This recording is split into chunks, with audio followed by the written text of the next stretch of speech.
بادشاہ نے اعلان کیا ہندوستان کے سب سے بڑے جادوگر کو بلایا جائے، اجے پال سب سے بڑا جادوگر بلایا گیا۔ بادشاہ نے اس کو کہا سن یہ معاملہ، منہ مانگا انعام ملے گا تجھے، ان سے مقابلہ کر، تو نے اگر ان کو شکست دے دی تو میں منہ مانگا انعام دوں گا تجھے، سونے چاندی میں تول دوں گا۔ اس نے کہا فکر ہی نہ کریں آپ، مگر اس نے خواجہ صاحب کو دیکھا نہیں تھا۔ مقابلے کا اعلان ہو گیا۔ میں وہ حدیث آپ کو ان کا نہ صحیحن سنا چکا ہوں۔ حضور نے فرمایا میری امت کے علماء بنی اسرائیل کے نبیوں جیسے ہوں گے، نبی نہیں ہوں گے، کام ایسے کریں گے جیسے نبیوں نے کیا۔ موسیٰ علیہ السلام کا مقابلہ جادوگروں سے ہوا تھا یا نہیں؟ اب خواجہ صاحب کا مقابلہ ہو رہا ہے جادوگروں سے۔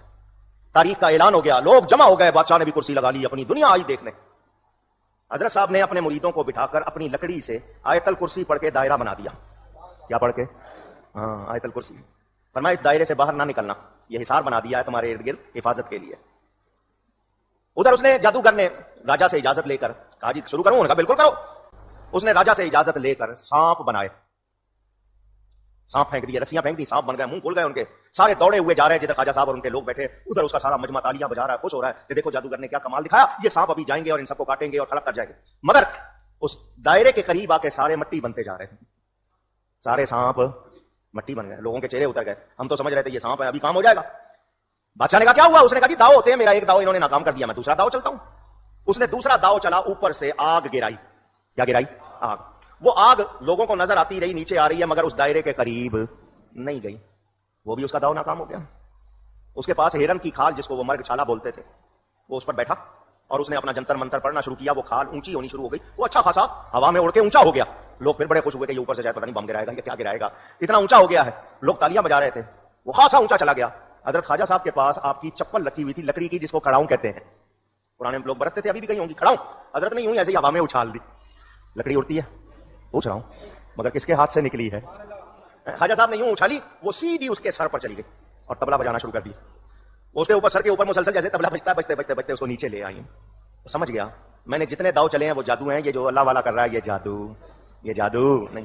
موسیٰ علیہ السلام عصا پھینکا تھا، اژدہا بن گیا، اس کے سانپوں کو کھا گیا، وہ جادوگر تھا، سمجھ گیا میں جادوگر ہوں، یہ جو کر رہے ہیں یہ جادو نہیں، کیونکہ اس کو جادو آتا تھا۔ یہاں بھی جادوگر نے پہچان لیا، کہنے لگا حضرت میں مان گیا ہوں، آپ جو کر رہے ہیں وہ جادو نہیں ہے، کیا ہے؟ فرمایا یہ ایمان کی قوت ہے۔ آپ نے اس کو دعوت اسلام دی، وہ مسلمان ہو گیا۔ معجزات کو ہم مانتے ہیں لیکن صرف پیغمبروں کے حق میں، کیونکہ پیغمبروں کو اللہ نے منوانا ہوتا ہے۔ کس لیے؟ اپنے تعارف کے لیے۔ پیغمبروں کے بعد کسی کو اللہ نے منوانا نہیں ہوتا، اس لیے وہ دوسری ٹرم اس کے لیے یوز ہم کرتے ہیں کرامت۔ کرامت کا مطلب ہی ہے کہ کسی کے اوپر اللہ کا کرم ہوا، اللہ نے اس کی عزت افزائی کی، اس نے کوئی دعا کی اور وہ قبول ہو گئی۔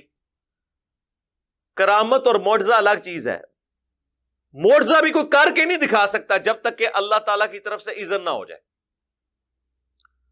مثلا جب موسیٰ علیہ السلام کے بارے میں قرآن حکیم میں کئی جگہ یہ واقعہ آیا ہے، سورۃ القصص کے اندر، سورۃ الاعراف کے اندر،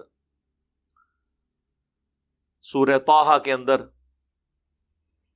جب اللہ سے ان کی پہلی ملاقات ہوئی ہے، اس کی کیفیت اللہ بہتر جانتا ہے، اور اللہ تعالیٰ نے پوچھا ہے تیرے ہاتھ میں کیا ہے؟ انہوں نے کہا آسا ہے، میں اس سے جو ہے وہ اپنی بکریوں کے لیے پتے جھاڑتا ہوں اور بھی باقی کام بھی اس سے کرتا ہوں۔ تو اللہ تعالیٰ نے فرمایا کہ اسے زمین پر پھینکو۔ وہ پھینکا تو اتنا بڑا وہ اژدہا، سانپ یا اژدہا، کوئی بہت بڑی اس طرح کی ایک چیز بن کے سامنے آیا۔ تو قرآن کے الفاظ ہیں موسیٰ علیہ السلام بھاگ گئے، اس سے ڈر کے بھاگے۔ اگر موسیٰ علیہ السلام نے وہ خود بنایا تھا تو وہ پھر ڈرے کیوں؟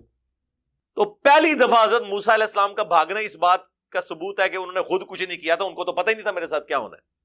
اور اس درجے تک قرآن حکیم میں آیا کہ جب وہ سمندری جھیل کے کنارے پہنچے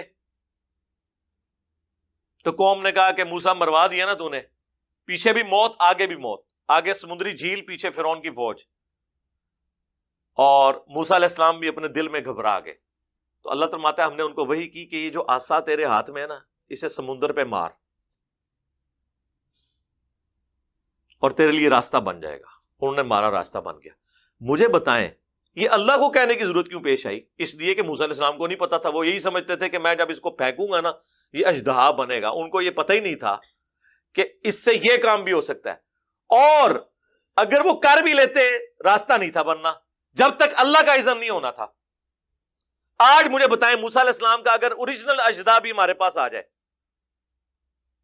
آپ اسے امام کعبہ کے ہاتھ میں دے دیں، ویٹیکن سٹی میں بیٹھے ہوئے پوپ کے ہاتھ میں دے دیں، وہ بھی موسیٰ علیہ السلام کو مانتے ہیں نا، یا یروشلم میں بیٹھے ہوئے کسی یہودی ربائے کے ہاتھ میں دے دیں تو وہ دوبارہ سے اژدہا باندھ سکتا ہے؟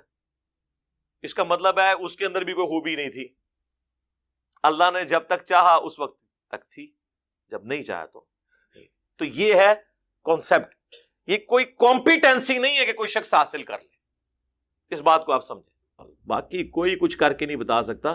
اگر میرے بھائی یہ سب کچھ ہوتا تو صحابہ کرام جنگوں کی تکلیفیں اٹھاتے، بیڑی بیرے بناتے جنگیں کرنے کے لیے، بابے تو سمندروں پہ بسم اللہ پڑھ کے چلتے ہیں، اور صحابہ کرام جو ہے وہ بیڑی بیڑے تیار کر رہے ہیں حضرت عثمان کے دور میں۔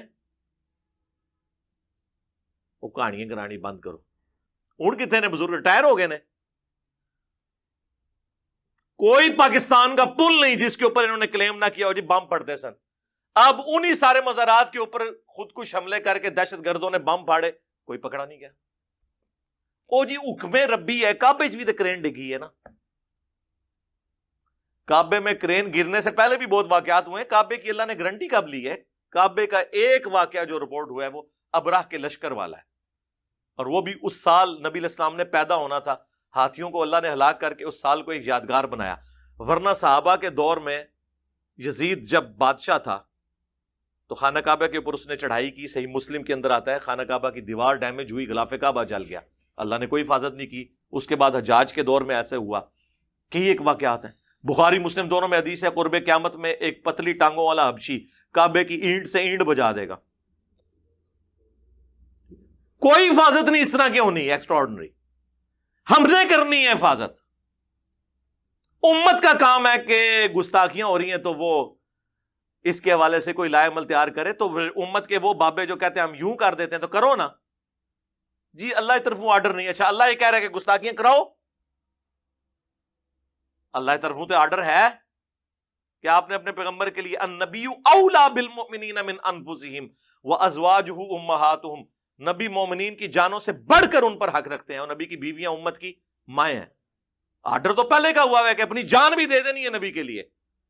سارے یہ فراڈیے اس قسم کے جو ہے وہ مارکیٹ کے اندر ہیں، تو میں کہتا ہوں خدا کے لیے یہ اس طرح کے قرآن پاک کے جو واقعات ہیں وہ اور ہیں۔ تخت بلقیس کا واقعہ لے آتے ہیں کہ جی وہ تخت بلقیس کا جو واقعہ اس کے اوپر میری ڈیٹیل ویڈیو موجود ہے۔ ایک شخص حضرت سلیمان علیہ السلام کا درباری تھا، پتہ نہیں وہ اب جن تھا، فرشتہ تھا، یا وقت کا کوئی اور پیغمبر تھا۔ اس زمانے میں تو ایک سے زیادہ پیغمبر بھی ہوتے تھے جس کو اللہ تعالیٰ نے یہ کیپیبلٹی دی ہوئی تھی۔ اگر آپ سمجھتے ہیں اس طرح کی چیزیں ٹرانسفر ہوئی ہیں تو کرو نا، کر کے دسو، ایک نگاہ مارو نا، اور رشیا کا سارا تیل جو ہے زمین کے اندر وہ پاکستان میں آ جائے، سعودیہ کا سارا تیل ادھر آ جائے، کرو نا نگاہ مار کے۔ تخت غائب کیتا ہے نا، وہ ایک ایکسٹراڈنری واقعہ۔